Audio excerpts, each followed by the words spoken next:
What's up, everybody? It is the Fantasy NBA today. It is Rick Kamla, the Hall of Famer, Steve Alexander. He's working it out. He's getting the neck going here. And are you ready to chicken neck like Merton Hanks? Is that what we're doing here? You get it all worked out, brother. You ready to throw some blows with your boy Cam, man? Let's go. Not really. I feel like you're fired up today, so I think I'm just gonna drop a few push buttons here and there and let you have at it. Not happy with Ant-Man. We'll get to that later on in the show. I thought his approach in the second half last night was disgustingly unaggressive. But we have an incredible sponsor. They are Bet Online, folks, and they are here to hook you up with the good stuff throughout the NBA playoffs. Bet Online is the world's most trusted betting platform and your number one source for all your sports betting action. Baseball season is in full swing. We are into the home stretch of the NBA, the NHL playoffs. I was checking out some of that last night. Did my Wild win? They were up 4-1. I went over to the Lakers and Wolves game and didn't go back to the hockey game. Did my Wild catch a win last night? Anyway, the NHL playoffs are going. They got bets on that. They have more ways to stay in the action. Bet Online does with the latest odds, news, scores, even live in-game betting when the games are being played. They have the largest selection of odds on everything from MLB, NHL, UFC. Bet Online remains the number one online source for all your sports wagering info. In between games, head over to Bet Online Casino with all the top Vegas-style games, including poker and live casino. Bet Online, the game starts here. Because, Doc, of course, I have not one but two hockey teams. Minnesota, which is the state where I was born, and then I'm a Lightning fan because I'm down here in the Tampa area. And they have me to thank for the two chips they got. Bang, bang. Literally my first 2 years in Florida, bang, bang. The Lightning got two chips. Yes, I'm kidding. I'm taking no credit at all in actuality. So, guys, we are talking today about fantasy basketball busts or fantasy players that underperformed their ADPs. So your ADP was up here, and how you actually performed was down here. There's a big gap there, and we're going to talk about it. Is this the new norm for that player? Or should we expect some positive regression next year? Let's start with Kyle Kuzma. Came into the season with Washington with an ADP of 86. Came out of the season after the disaster in Milwaukee at 268. Oh my gosh. A minus 182 in ranking spots here. His 8 cat totals were 227. 9 cat per game was 355. Oh! And his 9 cat totals were 284. Doc, new norm for Kyle Kuzma, or should we expect positive regression next year? Well, he topped all that goodness that you just talked about off with a 22-minute 0 for 5, 0 for 2, 0 for 2 from the free throw line. 0 points, 0 rebounds, 0 assists, 22-minute game in game 1 against the Pacers. A little bit better in game 2. He had 12 points and 3 rebounds, but still 0-3 from downtown and just overall garbage from Kyle Kuzma. I think he's been jinxed ever since he hurt Jalen Johnson and knocked him out the year before last. And let's face it, if he's not the man like he was in Washington, like he has been a few places, if he has to play third or fourth option on offense, he's just a guy. I think Kyle Kuzma being in Washington, sort of being the man for a really bad team is a great spot for him. But that's not Milwaukee, at least not right now. And I have zero faith in Kuzma next year. I have zero faith in drafting Kuzma. I think it's going to be more of the same. All right. I agree with everything you said. There's a couple of things going on here. Brook Lopez is a free agent. Bobby Portis is a free agent. Kyle Kuzma is under contract for 2 more years. And his contract looks worse and worse. When he signed it, it was like, wow, that was a pretty good bargain right there for Kyle Kuzma. Now it doesn't look like a great contract. He's got 2 years left on it. But if I don't think Milwaukee's going to bring back Bobby Portis and Brook Lopez. And after watching game 2 against Indiana, when Bobby Portis was awesome completely played Brook Lopez to the bench for the entire second half. All right. And there were reports that, Doc Rivers, that Brook Lopez wasn't a fit with his blah, blah, blah, blah, blah. That was a while back. Okay. So, and now Doc just completely bailed on Brook Lopez. When Lopez was playing well, blocking shots, he was huge at the end of the first half in that game. And Doc just completely went away from him. I think the writing is on the wall. Brook Lopez will be on another team next year. Bobby Portis is a big deal in Milwaukee. Bobby, they love him. Okay, they're probably going to bring him back. But if only one of them comes back, that does create a little bit of statistical upside for Kyle Kuzma. But I'm reaching here. I'm reaching, Doc, okay? He's not really a three-baller. He's not a blocker. He's not a stealer. He's kind of a PRA guy. But when he's right, Doc, we're talking about what? 18 and 8 and 2, right? 18 points, 8 rebounds, couple of assists. That's good. It's solid, all right? But it's not like, ooh. And then when you don't give me the fantasy gold and the percentages aren't hot, I'm just kind of out. So I would say I am not expecting a positive regression next year. We'll see how the puzzle pieces change for Milwaukee, and we could amend that opinion moving forward. But right now, that's where I'm at. All right, Doc. Jonathan, go ahead if you got something else. By the end of next season, Brook Lopez will be 38 years old. Like I think we've seen this is it. This is the swan song. I think this is the last season that he was going to be really super relevant. I don't think it happens next year, no matter where he goes. He's 38 years old, dude. Hold on a second. So you don't think Brook Lopez can go 12-5 with between 1.5 and 2 blocks and between 1.5 and 2 threes? You don't think he can do that next year? He could, but I mean the odds are not in his favor.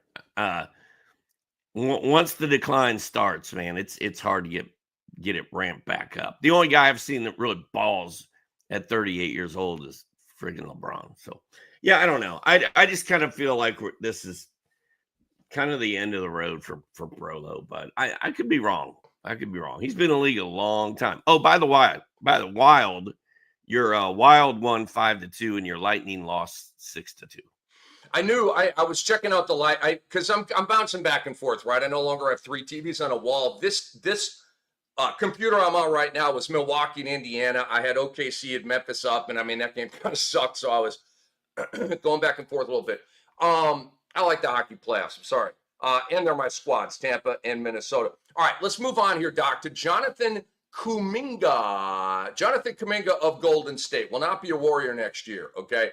We think he had an ADP coming in of 91. Y'all know I wasn't a Kuminga guy coming in. He's not a fantasy gold guy. All right, a lot of you were, though. ADP of 91, completely shattered. At 271 is how he ended the season. That's a minus 180, okay? End of season rank versus his preseason ADP. 8 cat totals, he was 285. 9 cat per game, he was 310. 9 cat totals, he was 297. He was absolutely god-awful this year. Doc, is this the new norm for Kuminga, or should we expect some positive regression from him, perhaps on a new team next year? He needs to get away from Steve Kerr. He hasn't played a minute yet in the postseason. He was not playing very many minutes when he came back from his injury at the end of the year. 18 minutes, 19, 21, 18, 17. He's just never really gotten a chance under Steve Kerr. He's not a Steve Kerr guy. Steve Kerr, I don't think, drafted him. That's a problem. I love Kuminga's athleticism. I like his bounce. I like he passes the eye test when I watch him play.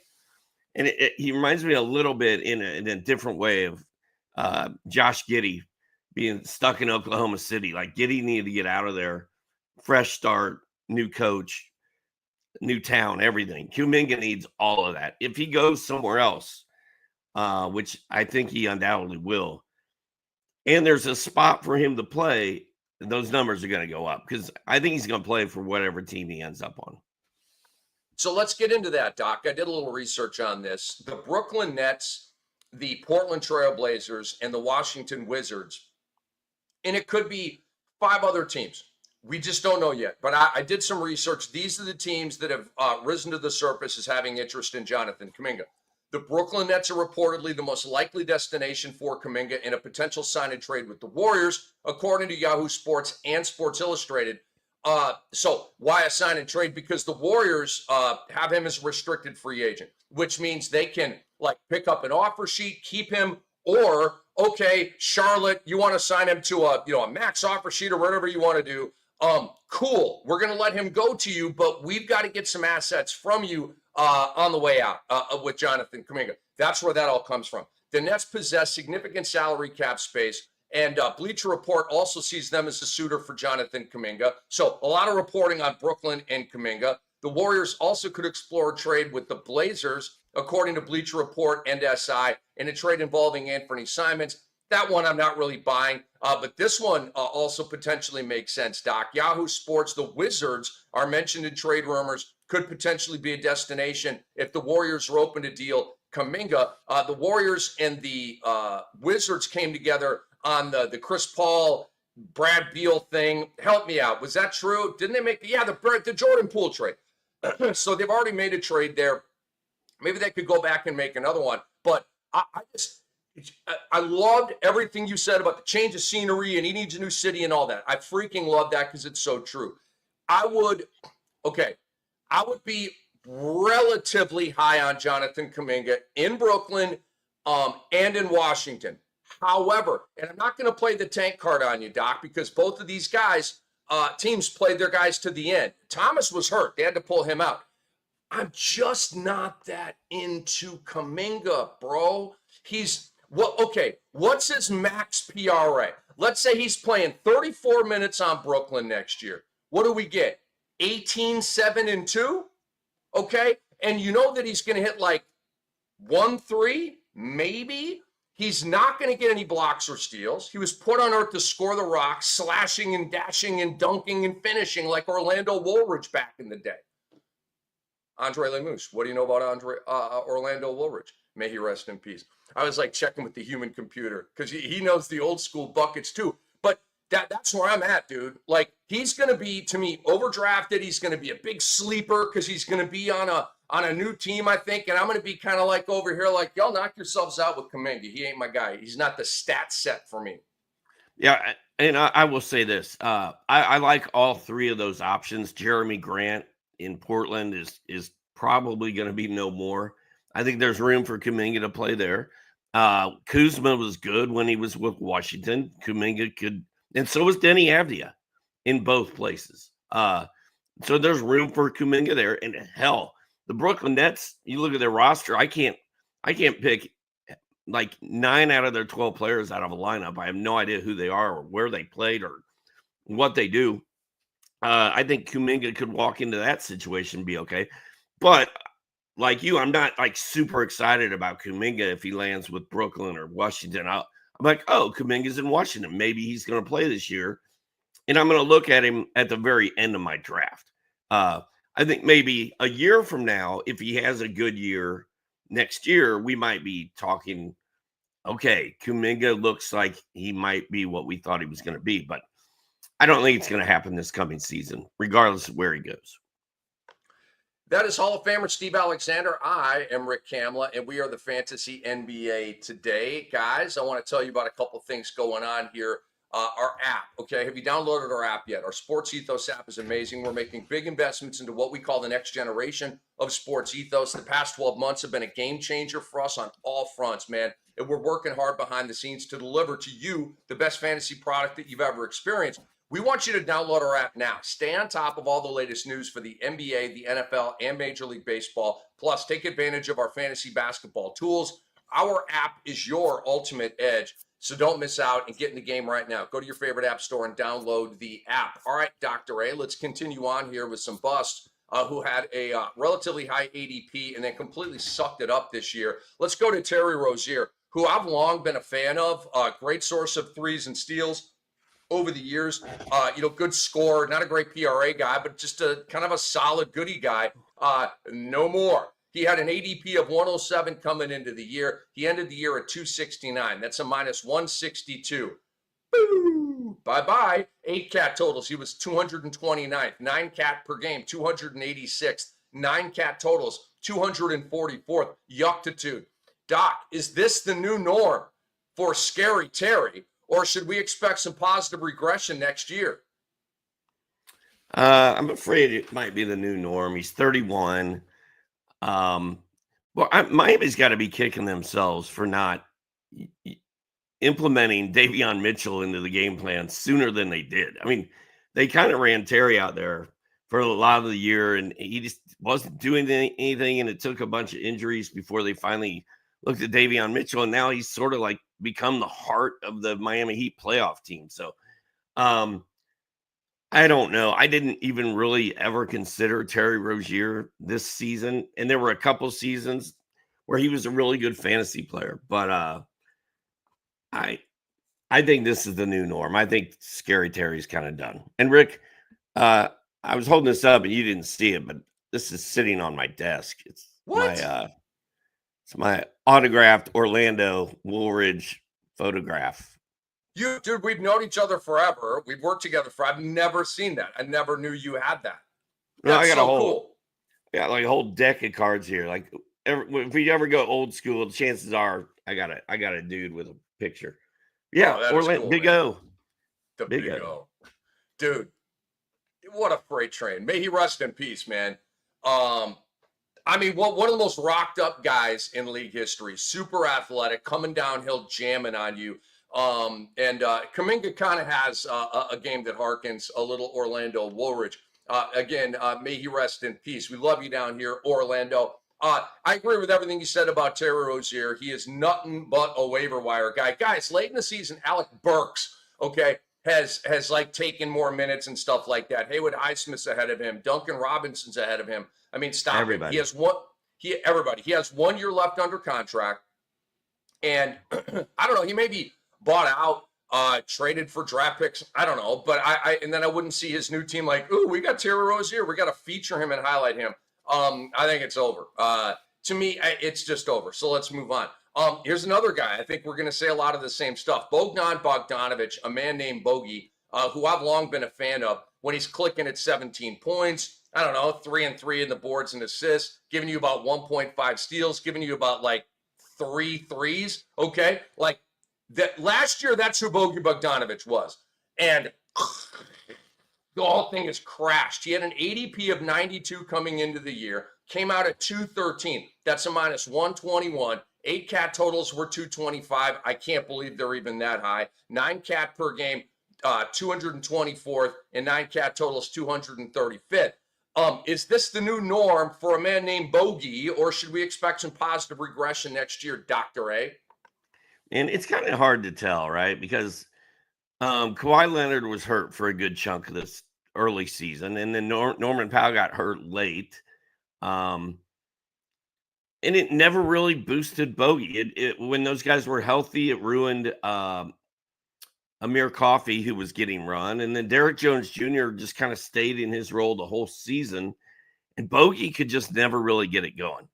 And a lot of it has to do with what team he's on. But he's also not really a spring chicken. He will be 33 years old by the time next year starts. So that is kind of scary. And he felt more like banged up Bogey this year as opposed to, Bogey with the Hawks looking spry.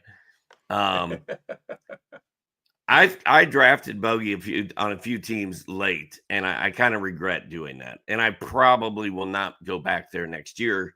He would have to end up in a much different situation this summer for me to think about going with Bogey next year.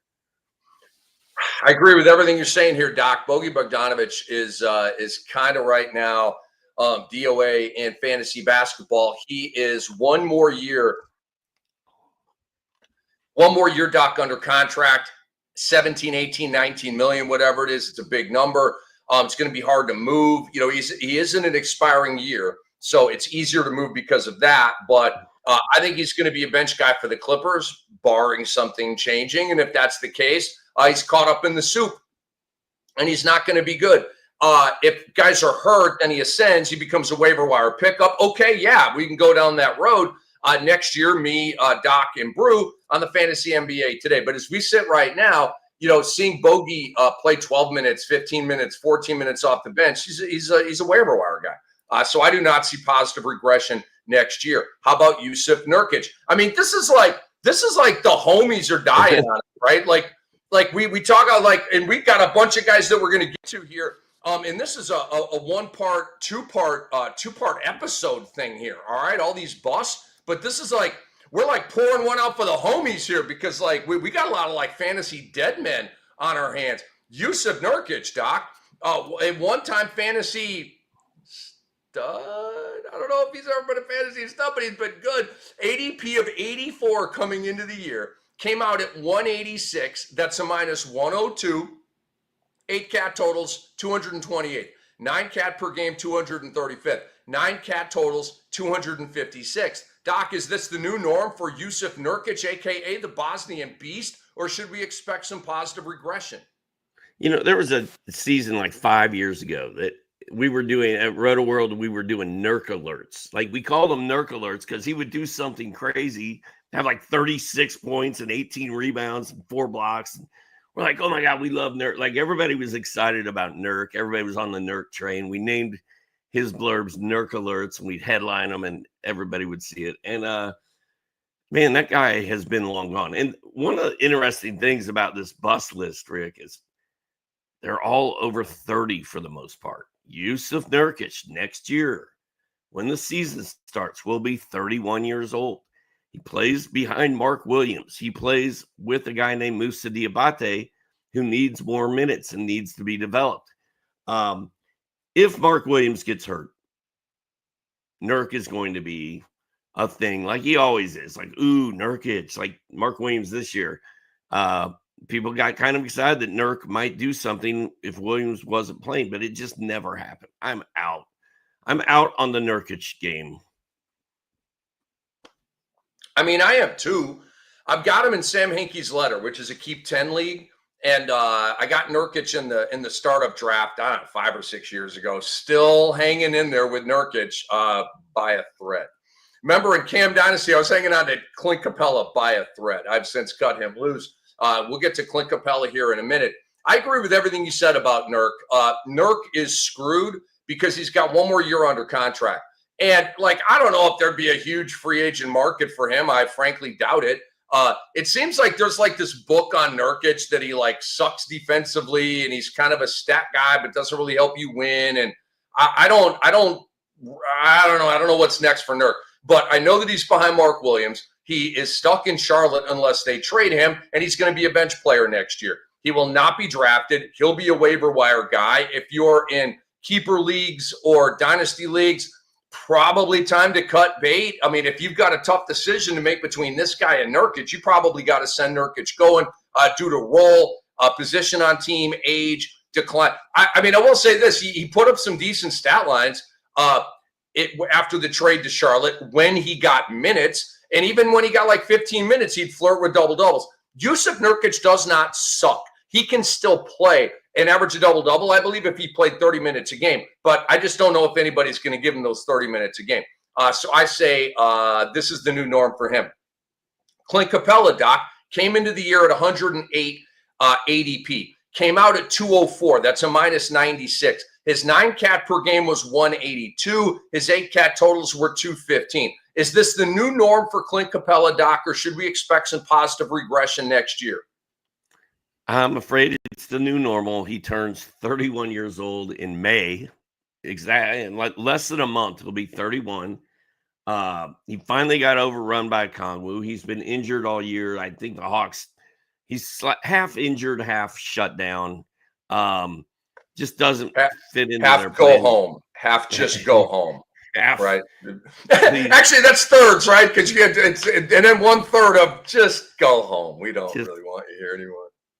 Yeah, you stop paying them, and it takes care of itself. The whole problem solves itself. So yeah, I mean, Capela was very good for the Hawks. He's got great hands. He's good nose for the ball, good rebounder, and pretty good offensive player. And there was a time when he was really good, but there's a reason that when I draft a fantasy basketball team, there's nobody on it over the age of 27 or 28. And it's because guys really fall off when they hit 30, generally speaking. And, Capela's going into his 11th season. I don't know who he's going to play for or what his role will be. He's not on my radar right now. I think it's going to be more of the same. I agree with everything you're saying right there, Doc. I don't know again, I think Clint Capela is going to be signed, I don't know, maybe 2 years, $16 million to be like a rotational big man, maybe a starter, but not a big minute starter. I don't know. Maybe there's a team out there that's still like, yo, Clint Capela can be a double-double for me at 30 minutes a game. I'm not completely ruling that out. I think Capela would look great on the Lakers. I think he would look absolutely fabulous on the Lakers. Catching lobs from Luka, catching lobs from Braun, catching lobs from Reeves. They're great lob throwers this just in, and Capela's still a good lob threat. Dude, I don't believe that Clint Capela at 31 is toast. I just don't. I think Clint Capela can be a double-double guy. What an upgrade over Jackson Hayes, right? Did you see the clumsy-ass, awful game that Jackson Hayes played last night? What was he doing, dude? He just does dumbass things on the court, doesn't he? Like, I don't know. I may get some Dalton Connect out there. I'm just kidding. I know it's a different position and all that. But anyway, I think I don't know if the Lakers have money or if Capela would have to go on a veteran minimum contract. But I think Capela would look good on the LA Lakers. And I haven't given up on this guy, Doc. To me, okay, to answer the question, the new norm for him, or do I expect positive regression? I'll give it the answer to you this way.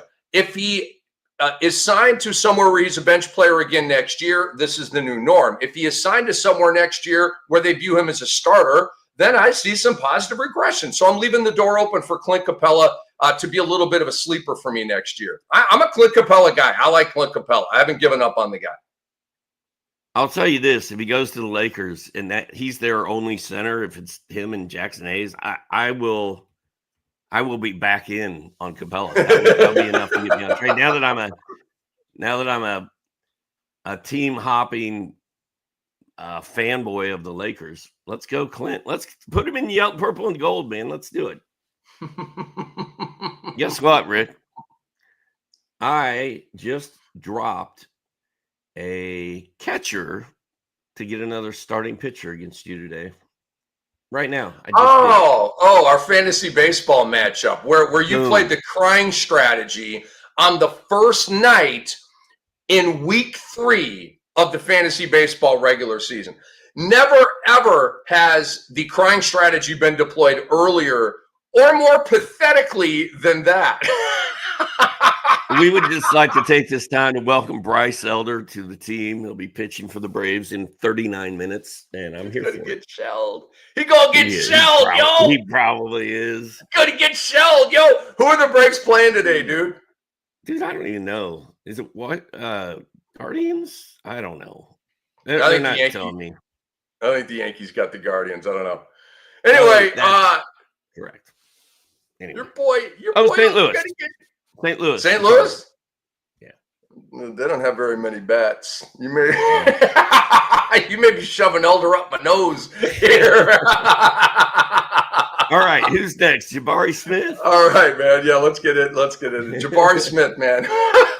Dude, literally, Andre probably gets emails like, man, I turn on a basketball show and these idiots are talking about baseball all the time. We're the goats, man. We do football, we do baseball, hockey. I do hockey, I do the WNBA. I literally, there's nobody better on earth at college football fantasy than your boy. Nobody better on earth. I am the GOAT. Okay, I just got done with a 3-peat, and I lost in the quest for a 4-peat by like 5 points in the championship game. Bring it on. Bring on all the smoke. Jabari Smith. ADP of 81 coming into the year. Came out at 166. That's a minus 85. 8 cat totals, Doc, were 188. 9 cat per game, 148. And 9 cat totals, 176. This is not what we expected. I think if you told me, yo, Cam, Jabari Smith isn't even going to be close to a top 100 player this year, I'd be like, are you fucking crazy? What is wrong with you? Well, that's how it turned out. So is this the new norm for Jabari, Doc, or should we expect some positive regression next year? I don't know the answer to that because he plays for Houston, and Houston has too much going on. They have too many players. I think for their own good. But Fred VanVleet, I think you and I both agree that he's probably not going to be there next year. That's going to open a hole for guys like Tari Eason and hopefully a little more room for Jabari Smith, who, by the way, turns 21 in about 3 weeks. Now, I'm not going to sit here and tell you that guy's going backwards because I don't think he is. And I remember earlier in the season, my buddy, Steve Smith, who is a huge Rockets fan, came up to me at trivia night one night, and he goes, I think I'm going to cut Jabari Smith. And I was like, you're going to cut Jabari Smith? He goes, yeah. And I pulled up his game log, and I looked at it, and I was like, you might want to think about dropping Jabari Smith. But, I mean, he's just a guy, like, when you hear his name, you don't think, like, oh, yeah, I'm going to drop Jabari Smith this year, right? But sort of where we were. But he's proven he can play. He's been a bust so far, but he can play. And I don't think the Rockets are really disappointed with him. I just don't think he's really gotten a fair shake yet. So I think we're going to see Jabari Smith get better every year from here on out. I am with you. I'm on the positive regression side of this. Doc, I don't think that Jabari Smith sucks or anything like that. I think Tari Eason and Amen Thompson are such incredible defensive players that they bogarted his spot. Like, I don't think Jabari lost the spot. I think they took it from him. And check this out, Doc. A lot of talk about Houston and Phoenix coming together on a Kevin Durant trade. I don't want Houston to do it. I'm on record with that. But for Jabari, he may be going to Phoenix. Okay. And if he goes to Phoenix in a Kevin Durant trade, shoot, we could be looking at 17 points, 10 boards, like a big time uptick guy, a big time sleeper. Because like if I'm Houston, I'm not giving you Jalen Green for Kevin Durant. I'm not. Jalen Green is a borderline all-star. The guy is, what's Jalen Green? 21, 22 years old? I'm not giving up Jalen Green right now. I'll give you Jabari because I got guys. Right? I mean, shoot, Cam Whitmore can play the 3. Eason can play the 4.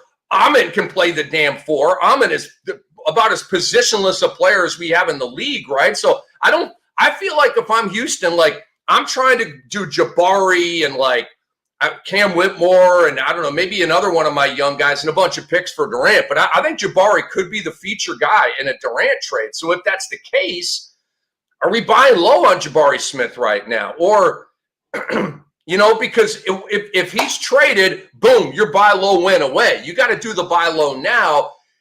And I know Andre's asking this question. It's phenomenal. I don't know I'm not buying. I'll say this. I'm not buying low on Jabari right now. I got to see the trade because I don't know if the trade's going to happen. And if the trade doesn't happen, then I traded for Jabari and I got the same old bench Jabari. Now I ain't going down that road. So what are you thinking about that?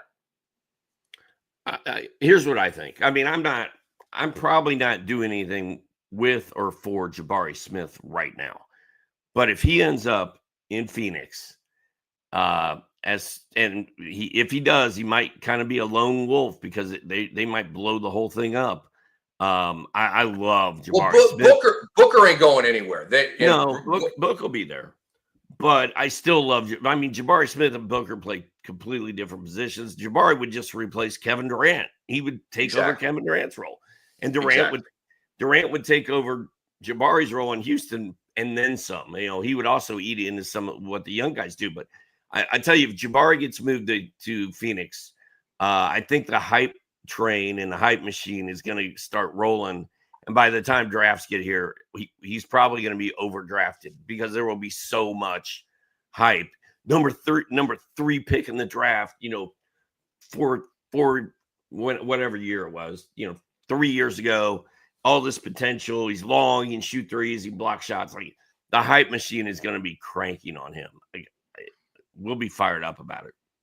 Here's what I would do. you gotta, if you're really hot on this, you gotta monitor the news, okay? And if you get that windy bomb, that Shams bomb, which is basically like a soft launch of a not like the trade, but maybe a soft launch of it, like the Rockets and the Suns are moving forward in trade negotiations for Kevin Durant. Okay, like that's your indication right there. This is on and popping. Boom. Make your buy low for Jabari in that window between a really positive report and then the trade coming to fruition. The Rockets can add another high-level young player with the Suns pick that the Rockets own, and it can even be Cooper Flag if they luck out in the lottery here. So, and again, if I'm Houston, I'm just taking the OKC approach here. I think Houston's going to beat Golden State in game 2 and get back on par in that series. I mean, they won't have home court advantage, but I think they're going to sort of stay alive with a win in game 2. More on that to come. Nick Claxton, Doc, is next up here in our busts that had the high ADP coming in and came out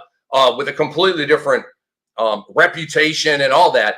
Nick Claxton came into the season with an ADP of 65th, came out with a ranking of 139. That's a minus 74. 8 cat totals, he was 97th. 9 cat per game, he was 132. And 9 cat totals, he was 98. Is this the new norm for Clax, or should we expect some positive aggression? I don't know, man. You would have thought that being on that terrible Brooklyn team with nobody else there to steal the ball out of your hands because Cam was hurt all year, Cam Thomas, that Claxton would have had a good year. But it was so disappointing and quiet and invisible. Like the little value he did have, he still was riding at the end of fantasy benches. You aren't playing Claxton on a Friday night when everybody's playing. He's just wasting away. I really don't know. I don't have a good feel for it. He's young. He just turned 26. So he's got time, but I don't like him in Brooklyn, regardless of what they do. I don't know that I like him anywhere else. Do I like him as a Los Angeles Laker if Jackson Hayes is the only thing available? Yes. So it's all going to depend on his situation coming into the year. But I'm not going to be going out of my way to get Nick Claxton next year. Back on the old TV show Cheers, a robust man who loved to drink beer would walk into the bar and they would say, "Norm!" All right. I know it's kind of a cheesy, nerdy reference here, but this is the new norm for Nick Claxton, Doc. Nick Claxton, that is probably the biggest reach at a joke I've ever had in my life. I apologize. It's all right. It's all right. Nick Claxton got paid and checked out. That's my truth, and I'm hugging up on it. Either that or he was in the malaise of the we suck and he was bored and blah, blah, blah. But the bottom line is this. He went from, Doc, 12 points. This was his line. 12 points, 10 boards, 2 blocks.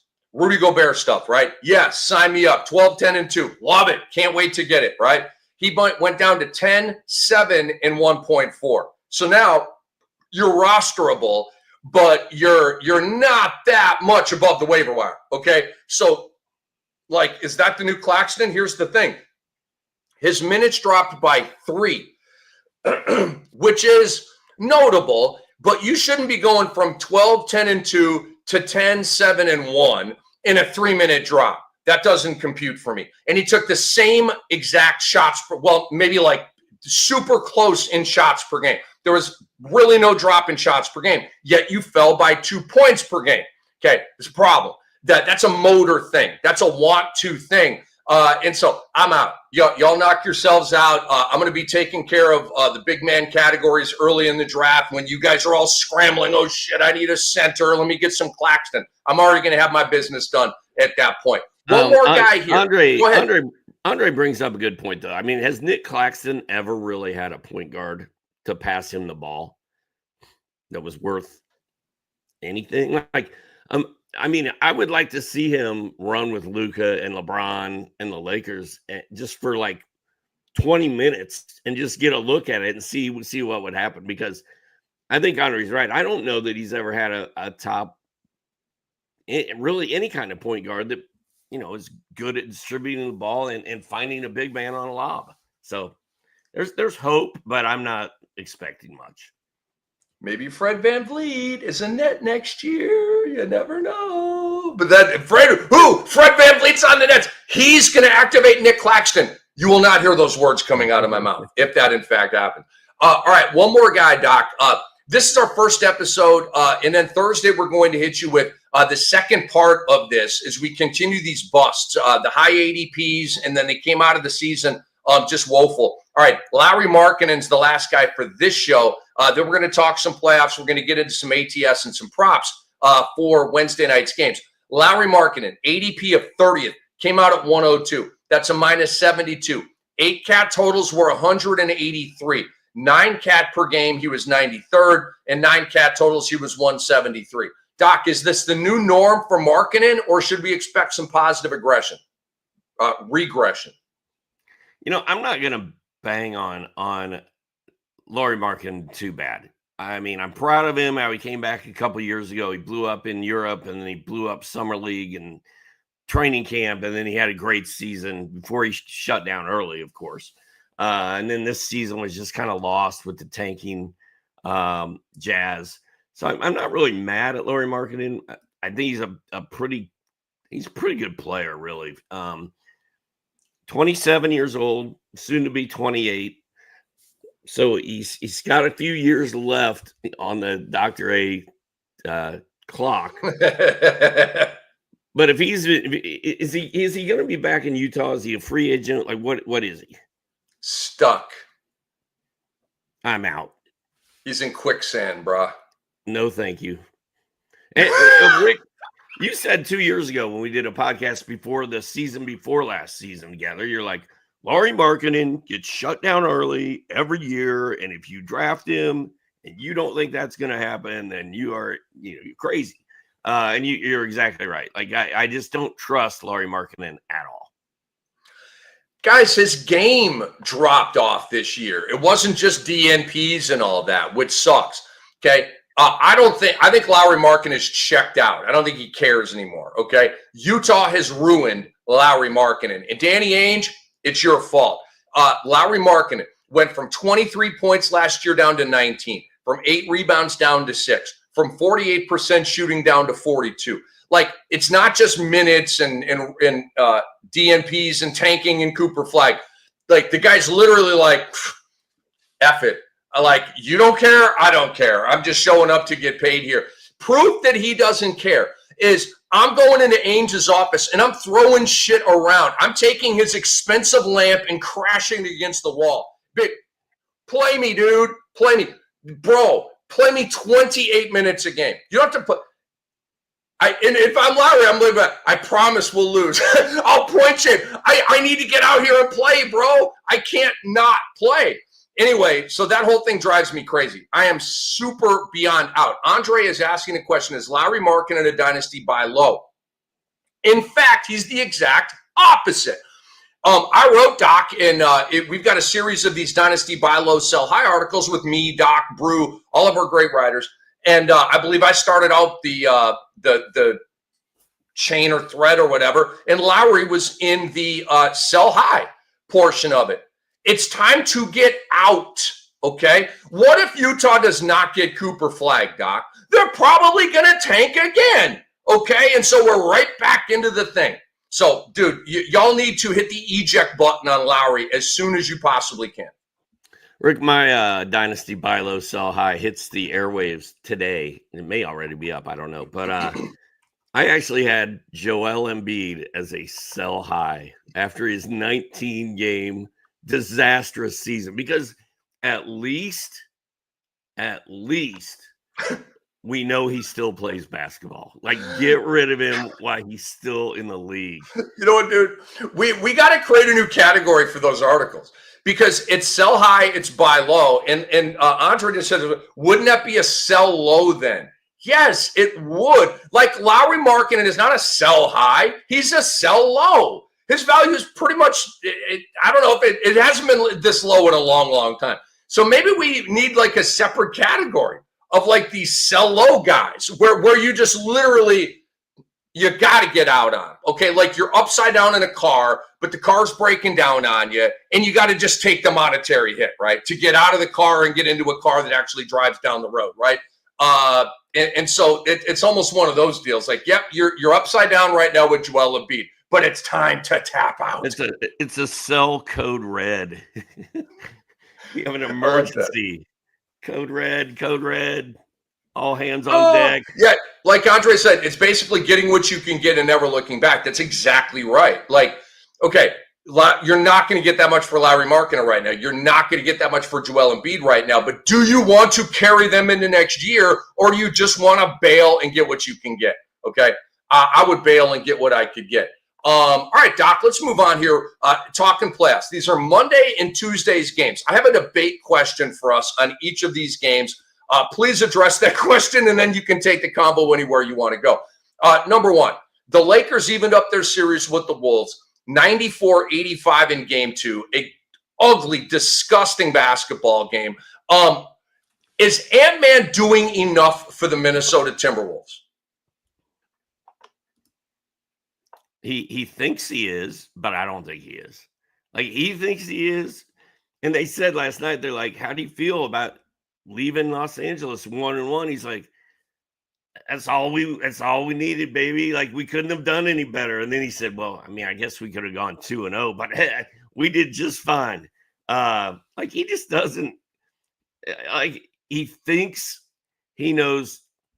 Like, before last year's draft, I was like, Anthony Edwards is going to come in and just not literally kill people, but he's going to kill people, because that's what he says. He wants to run through them, over them, and destroy them.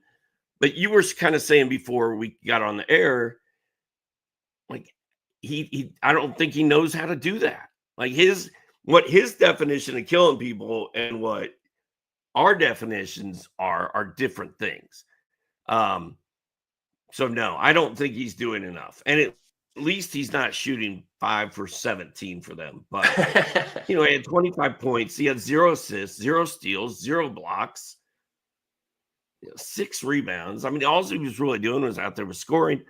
And he as you've already said in this podcast, he was not very aggressive on either end of the floor when he needed to be. I was downright upset with Ant-Man last night. And let's go back to game one, okay? He had a good second half, but he was front running, okay? They were already smoking LA. That was a terrible effort by LA. We all acknowledge that. They weren't physical. They were going through the motions. Luka was their only guy who was activated and playing well. And, okay, Ant-Man was sort of the cherry on top. I don't give him credit for that. The game was basically already over, and he just sort of helped them expand the lead to get a 20-point lead. Then you go to last night. Okay, the Lakers hit him right in the mouth. Lucas got the big first quarter and all this kind of stuff, but then the Wolves stabilized. They win the second quarter. I think they won the third quarter. And, like, you're in the game. You're down 9, 10, 11 going into the fourth quarter. Now is the time to throw the throttle down on the cigar boat and go 150 miles an hour over the surface of the water, and all the hotties can't wait to get in your boat from the beach. We did not get that from Ant-Man, Doc. What we got was a dude that was happy to get out 1-1. I was disgusted with what I saw from Ant-Man last night. Disgusted. And he talks all this trash, right? Why don't you put a blanket on Luka? Why don't you take on that challenge like Kobe would have, like Jordan would have, okay? And he talks about being a killer and all this kind of – he's not even close to a killer, bro. He does not – he talks about it, but he has not connected the dots to it. They said in the broadcast in game one of their assistant coaches is showing him video of Michael Jordan, right, to get him amped up and to get him into that killer mindset, right? Keep showing him that because it's not working, all right? I'm not saying, like, oh, the Wolves should have won that game last night, because even if Ant-Man activates, well, maybe then Bron and Luka activate a little bit more and end up winning a must-win game for them. I'm just saying I didn't like the approach. It was super unaggressive, super passive, and entitled by Anthony Edwards. All that said, I love the young fella. I think his commercials are as dope as they could possibly be. And I'm back on the Wolves. So you're going to get some of this passion right now. I thought the effort sucked from Anthony Edwards.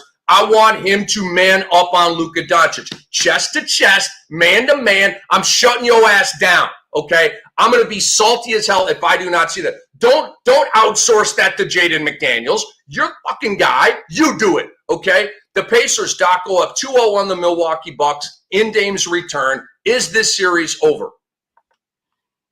It is over. I don't think the Pacers lost to Milwaukee in the last year. I feel like they haven't. Even with Dame, the Pacers rolled again last night. Giannis had a monster line. It didn't matter. I think this series is over. Although we've seen the Pacers choke in the past, like they've been in this seat before. And, and if it wasn't the Pacers, I'd be like, yes, this is over. But, I'm not going to declare it over until it's actually over because it's the Pacers. But they should be able to win both of these games in Milwaukee and end it.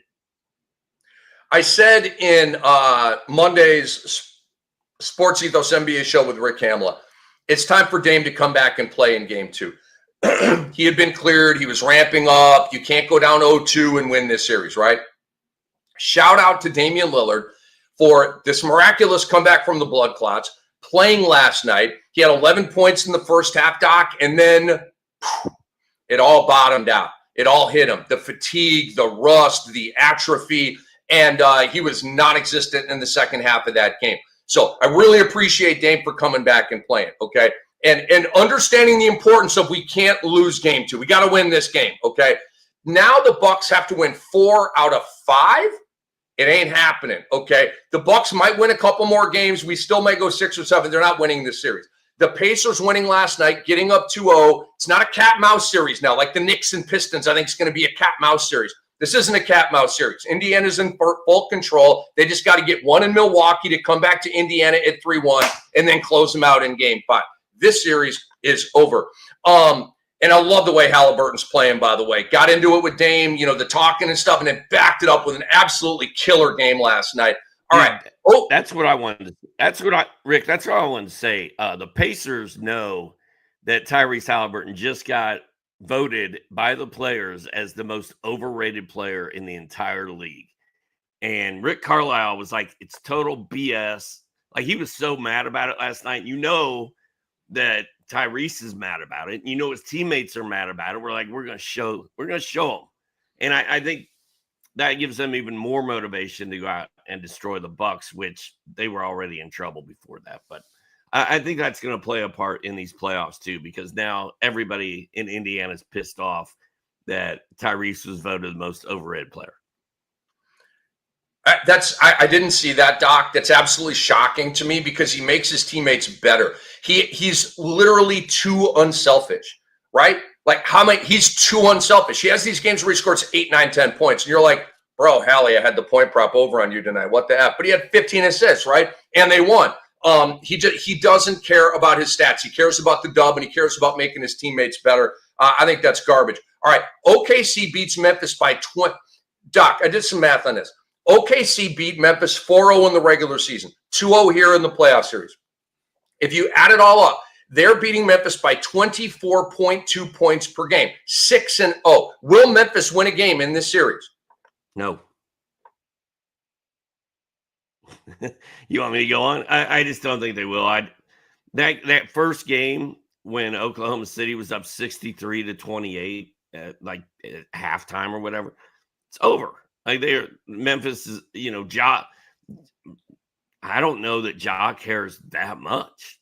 Like, he's like, well, we got to regroup next year and try to figure this out. Hopefully don't get matched up with them in round 1 because I don't know, man. I don't think the Grizzlies are going to beat them. You guys, Oklahoma City is 2 or 3 tiers above Memphis. And OKC is that they're the most consistent effort team in the entire NBA. They're not going to take their foot off the gas. They're going to go to Memphis and buzzsaw this team. And actually being on the road only makes the point spread that much more attractive to bang on from the Oklahoma City perspective. This is a broom special sweep. Doc, Cat, Karl Anthony Towns came up ultra small in game 2, had 10 points as the Pistons beat the Knicks at the Garden to even that series. He did not play well in the West Finals last year. I believe that's one of the reasons that Minnesota traded him out, okay? He's had playoff struggles before. Is he going to get in the way of the Knicks winning this series? Wait. You moved on me. I thought we were just going over the 3 games from last night. Are we back on Monday now? Well, he said the rundown was Monday and Tuesday's games. My bad. I was reading. It's all good. What do you think? Dude, Andre put this quote and put this huge manifesto in here that I was reading while you were talking. I thought you were still talking about the other series. But anyway, the point of this is Tyrese was number 1. Number 2 most overrated player voted by the players was Rudy Gobert, our guy. I'm buying that one. And we're talking about guys just go at him all year. All right. Is who holding back the Knicks? What was your question? Cat. Karl Anthony Towns. I expected him to be a little more dominant than he's been. Like, I don't know that he's been bad, but the other part of that, man, Jalen Duren is a good player, and the Pistons are better than anyone's giving them credit for. But yeah, I lost money on Cat in that game on Monday. I had him for I think I said on the show that we did that morning, he's an automatic walking double-double. Like, you can count on Cat to get a double-double every time, and he didn't do it. And I think he's got a tougher matchup than we gave him credit for against Jalen Duren. And that Pistons team is feisty, man. Like, that's a big win. It was. I'm going to say no to this, Doc. I believe that Cat is going to get his game together and help the Knicks win this series. But I think it's a legitimate question, and I think it's something that we need to monitor. And if Cat sucks again in game 3, oh boy, the narrative is going to swell. For the hoop heads that know what's up and know that Cat has had his struggles in the playoffs before, and if I were in a Kendrick Perkins seat, a Stephen A. Smith seat, and if Cat sucks in game 3, I would clobber him. And I will here on the Fantasy NBA Today with Rick Kamla, with Hall of Famer Steve Alexander. Last question for you here on the playoff series, Doc. Is the Clippers and Nuggets still the best series going here in the first round? Yeah, I think so. It's one of them. I think there's a couple good ones. I think the Clippers and Nuggets is going to be the closest. I don't know who's going to win it. I want the Clippers to win. I feel like Jokic is going to let the Nuggets lose. So, yeah, I think it's a great series. Best series going right now. Kawhi Leonard, did he miss a shot the other night? And it was like a lot of times guys the first half like that. Then the second half, they kind of, return to being human, right? Kawhi was like, if I return to being human, we're going to lose. And if we go down 0-2, we're going to lose the series. We got to do it right now. And so do. I love the robotic old school game. Watching game 2, I'm like, you know what? We say what we got to say about Kawhi. Like, we don't really mess with him in fantasy, and he's injury prone enough. But gosh dang it, he's a stud, man. Such a fun player. He's the Terminator. I've called him the Terminator for years. I'll be back. He's just the Terminator, man. Doesn't talk, no expression, no animation, just buckets and gritty defense. The Claw. All right, Doc, let's look ahead to Wednesday's game from the ATS perspective. Who you got? Real quick on Cat. Because since I spaced out during your question, when Cat went to New York for this season, I thought, he's going to be in the spotlight. The media is going to be all over him, and he's going to have a long year. But he didn't. Like, he fit in great, played awesome. Media laid off of him, but you're right, man. In the playoffs, one more dud, and that's all out the window. So, he had 10 points in game 2, right? You come out at 15 tonight, you lose, and you're down 2-1 to Detroit. Yes, time to hammer on Cat. Actually, they play Thursday night. My bad. Against the spread, I have Boston ATS at home. Boston at home, minus 10.5 points. With or without Jason Tatum, I don't think it matters. They're just better than Orlando is. Miami at Cleveland, plus 11.5. Cleveland's good. I don't trust them. I think Miami is still a little bit of a sleeper. If they can get this game, they could really make that a series. And I still trust Davion Mitchell to kind of get in the face of Darius Garland. And then I like the Dubs plus 3.5 at Houston. I just think Steph Curry and Dre are not going to let them lose to a bunch of young kids. I'm off on Boston and Orlando. Tatum is doubtful, probably not going to play. I'm not that worried about that, but Orlando's played well against Boston. They had a lead at halftime in game one. They played well against them last year. Boston's weird at home. They just are. I don't trust them at home. I love them on the road. So I'm out ATS on that. I'm on Cleveland, Doc. And, I've been doing a lot of live betting here during the early playoffs. And last night, so I didn't play the Lakers, Minnesota, was monitoring it the whole time, right? But I thought the Lakers were going to win. I ended up making a big mistake. I should have just taken the Lakers -6 because the line never got better than that. It only got worse. The OKC Memphis game, right? The line was 14.5. The line never got better than that. It only got worse, right? Like if you wanted to play OKC. And so I feel like Cleveland, their first game when they beat Miami by 20, they were like a 12, 13, 14-point favorite. The line never got better than that as the game went on. So there's some live betting where as the game unfolds, you get a better betting opportunity for what you want to do. But with these types of situations, like Cleveland's going to beat Miami tonight, it's only a matter of by how much. Okay, can Miami have that game where they lose by 3 and it's like a really good game? I just don't see it at Cleveland. This Cleveland team is like Oklahoma City. They fucking smash teams, bro. They're not messing around. They're super consistent, super talented, super deep. They got weapons galore, even coming off their bench. So I'm not that worried about a backdoor cover because you got the Craig Porter Jr.'s, the Sam Merrills, the Dean Wades, the DeAndre Hunters, the Ty Jeromes coming in and like going on a 13-1 bench run and all this stuff. So I think you just get in on Cleveland before the start of the game and just watch the swell and watch the live betting number go up. I'm with you there. I am not with you on Golden State and Houston. Let's go, Rocks! Let's go! Dude, all kidding aside, you know that I'm a low-key Rockets fan. I believe they're winning this game, Doc. Let me take you into a betting theory that I have, Doc. And this is football, this is basketball, not really baseball. But when you see a woe, go with the woe. Or when there's a woe. So I see Houston -3.5. What the fuck is going on here? How is Houston a 3.5-point favorite? Golden State wins every game with Jimmy Butler. Houston's young and inexperienced, and they don't know what the hell they're doing, right? How are they favored by 3.5? I had a similar vibration with the Clippers being favored by 1 going into game 2 at Denver. What happened?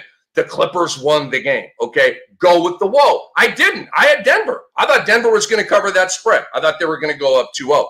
And to football, you'll see like a team against a Buffalo, like how are they? And then you watch the game and like the Jets cover the spread against Buffalo. Go with the woe, okay? It's crazy to me that Houston's a 3.5-point favorite. So there's got to be a reason behind that, okay? There's sharp money backing it. Otherwise, the line would change, right? We know that money coming in dictates these point spreads. But I'm on Houston, really, Doc, for that reason. But I also think Detroit is a good model for this. Detroit learned a lot of lessons in game 1 at Madison Square Garden. They came back in game 2, and they won the game. And so I think Houston learned a lot of lessons from game 1. I think they're going to fix some of them, and I think they're going to win game 2. Oh, I like it. It's kind of funny because I saw that same spread in that game, and I thought, wait, Curry, Butler, and Dre are all getting 3.5 points against. I think it's a sucker bet. Feels like a sucker bet to me. You looked at it as, oh, there's a reason, and I'm going with it. And I looked at it as, oh, I'm a sucker, and this looks like easy money if I go with Golden State and getting 3.5 points. But I'm going to stick with it. I'm staying with Golden State, and we will find out tomorrow whether or not it was a sucker bet. We will be you're certainly not a sucker. I would never position you like that. And look, Golden State could win the game. All right. And they would that shock me? No, it would not shock me. I saw that point spread, Doc, and I had to look at it twice. I was like, oh, Golden State's favored by 3.5. That's predictable. I was like, wait. There's a plus sign. What? Houston's favored? Okay, so I'm going with the whoa. And that's something, you know how I've learned that theory, Doc? L after L after L after L of fighting against that whoa and losing like every single time. So this is like a case study in betting right here. I can't wait to see what happens in this game. Do we know what the line was in game one? I feel it was one. It was one. I think it was Golden State by 1. I'm 99% sure on that. Okay. Andre can maybe verify that for us. Our awesome producer, Andre Lemouche, the best in the biz. Pretty sure Golden State was -1 for game 1. All right, Doc, let's get into some prop bets here for Wednesday night. Who you got? Run through them, baby. Not very many. I'm really trying to focus on quality over quantity because I've had a rough couple weeks. Well, let's see if I can read my own handwriting. Oh, Paolo Banchero. He had 36 and 11 against the Celtics in game 1. I think the Celtics have determined we're going to let him do whatever he wants, and he's not going to beat us by himself. We're going to shut everybody else down. His over is 26.5. I like that. Paolo Banchero has been like the highest over and one of the highest salaried DFS guys for a while now. He's sort of an unstoppable machine, even though he was a bit of a disappointment in fantasy this year. So I like that. Paulo over 26.5. No Jason Tatum. Derek White really stepped up last game. I expect him to do it again. I'd like to go with Jaylen Brown here, but I just don't trust Jaylen Brown. Derek White had 30 in game 1. His over is 16.5. I think Derek White can score 17 points in this game. So I'm going Derek White over 16.5. My man, Davion Mitchell, had 18 in the last game. He's hit like 16 or more in 3 straight games, I think it is. His over in points is 11.5. Sign me up. I'm all on the Davion train right now. And then Jimmy Buckets, playoff Jimmy. His over-under is 22.5. He had 25 last game. He's playing like playoff Jimmy.